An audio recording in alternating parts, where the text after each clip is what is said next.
G'day guys, welcome back to the channel. This video is about our AFL tipping. We're up to round 22, unbelievable, we're nearly at the finals. But let's go over what happened. I've got an apology to make to all the Pies supporters that follow this channel. I have never seen a game of football like what happened on Friday. We had Collingwood take on Melbourne. It's one of the best games I've seen in years, and also the performance by Collingwood is one of the best performances I've seen for 20 years. I haven't rated Collingwood for the whole season, but even they had me at the end. I wanted them to win and I was cheering for them, which is unheard of in my lifetime. So excellent by Collingwood. Melbourne played well.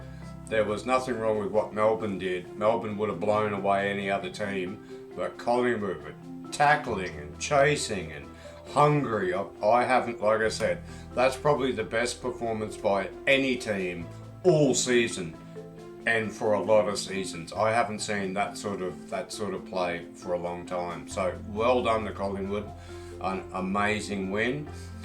The only thing I'm a little bit worried about is it too much? They played like a grand final, and I hope they haven't played their grand final too quickly. Let's hope they maybe have a loss, get a bit of a check, and then get ready for the finals. But they can't really lose. If they want to finish top two, they have to keep winning. So can they win another 6 games in a row? That's going to be the challenge for them, but they are playing amazing. I said last week the Johnson kid, he reminds me of Darryl White. I think you've got a player there. He might turn into an absolute superstar. He's a bit buddy-like too as well. Also, we went down to Tasmania. I don't know what it is about Tasmania, but it's always hard to play there. So the Suns struggled. A bit of a disappointing end of the season for the Suns. Maybe Kane Corns is right. Maybe they signed Stewie a little bit too early. They should have been looking around. But yeah, what could have been for the Suns this season has turned out to be another what so year for them. And now there's talk of Rankin leaving as well, the Rankinator or the Rankenstein. Essendon, what a terrible effort by Essendon to be beaten by GWS. GWS who, third bottom or whatever they are, couldn't put up a fight last week and then come out and beat Essendon. Essendon got some defensive problems, some big ones, particularly from their leaders. Bulldogs didn't beat Freo. Freo did a good job against them, turned on the heat when they needed to. Freo are just going at the moment.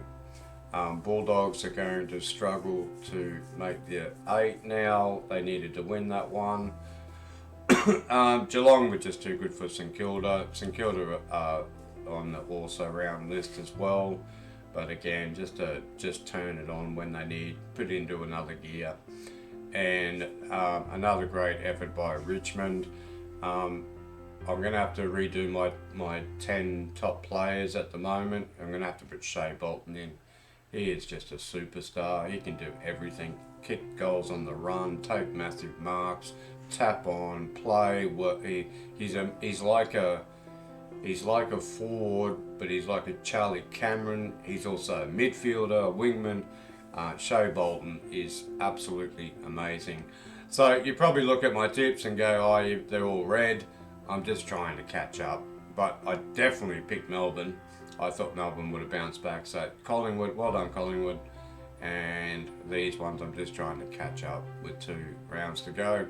So yeah, the Lions beat Carlton. Carlton came back, kicked 8, 9 goals, 10 goals maybe in the last quarter. Still lost by 36. The Lions could have really put them to the sword, but they didn't.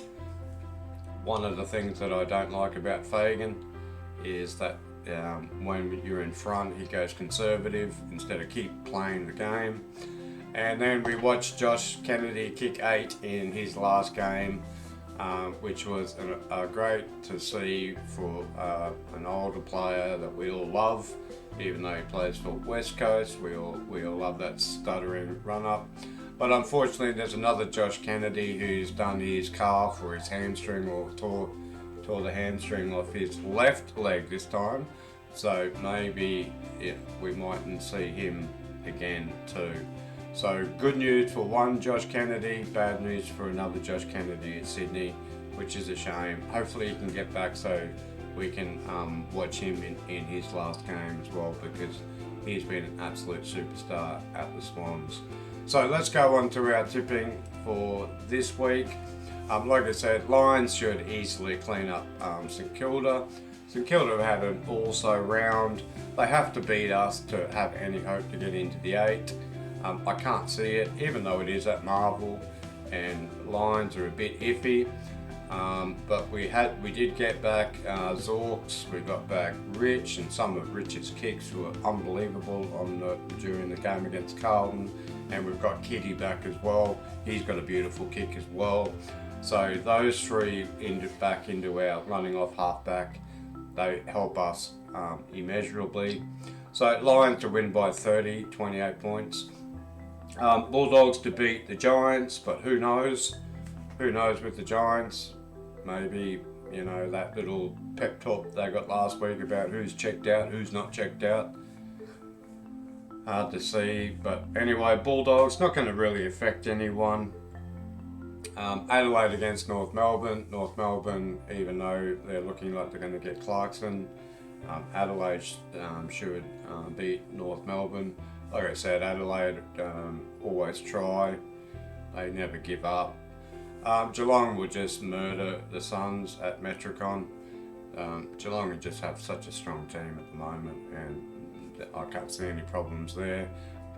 And then we've got Melbourne taking on Carlton. Carlton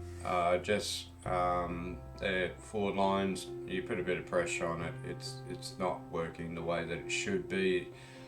Surprisingly, like last week, I said they could miss the 8. I think they're going to miss the 8, which is a shame for Carlton supporters, seeing they haven't been in the finals for 20 odd years or something. But yeah, Melbourne are still playing well. The game against Collingwood, Melbourne didn't do anything wrong. They would have blown away most teams. It's just that Collingwood just was so good. So Melbourne to beat Carlton. Freo should easily take care of West Coast Eagles. I can see them really dropping off in the last 2 weeks now. The Eagles, they've got nothing to play for.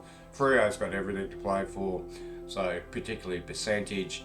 And Richmond versus Hawks.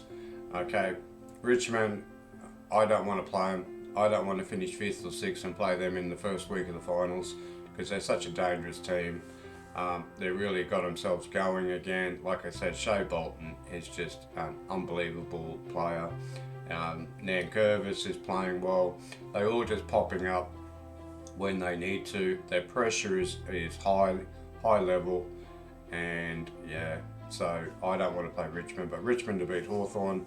Sunday we've got an absolute corker game. We've got the Swans against Collingwood. If the game on Friday, I would have went the Swans, but watching Collingwood on Friday was, like I said, one of the best performances I've seen for 20 years from a team. Their pressure and their hunger, you just can't buy that stuff. So I'm going to go Collingwood to beat Sydney at the SCG. A couple of reasons: their backline's coming back. Moore's playing well. Who's the other guy? Not Myercheck. Starts with an M. Anyway, I don't know all the Collingwood players, but yeah, with that smaller ground at the shitty CG, they should be able to contain the Swannies. But I do like the way the Swans are playing. So that's going to be the game of the round, I think. Sydney versus Collingwood. And then we've got Port versus Essendon. Who knows with Essendon, have they checked out as well? But I think Port should beat them. So they're my tips. Let's have a look at the ladder. This is my predictor, what I think is going to happen at the end. The only game of real consequence is the first one of the last round between the Lions and Melbourne. Lions win it, we go to third. Melbourne win it, they go to third. And that's about it. I can't see any other major upsets in this round. Carlton, Collingwood. Collingwood, if they beat Carlton, they put Carlton out of the 8. The way that they're playing, they should do that. Sydney, St Kilda, I can't really see Sydney losing that. So that's it. This is the 8 now. Not much is going to happen. The only thing that can happen is, like I said, between this game, Lions can drop out of the 4, go to 6, or Melbourne drop out of the 4. So that's going to be the game to watch. So hopefully your team won on the weekend. Hopefully you have a good week and your team wins this weekend. The AFL's really tightening up. Any team can win this competition at the moment. Geelong are still favourites. Collingwood are definitely second favourites at the moment. I noticed there's still only $17 to win, mainly because they've got to keep winning. But yeah, I think it was 4 videos ago I said they're 100 to 1. Put $1 on them just in case. Unfortunately, I didn't put the dollar on. But yeah, hopefully someone did put the dollar on at 100 to 1. Only 4 weeks ago. Now they're down to $17. And the way they played on Friday, that should be less than that. They should be at least $6, I think. But anyway, have a good week and leave a comment, and we'll see you in the next one. Salada.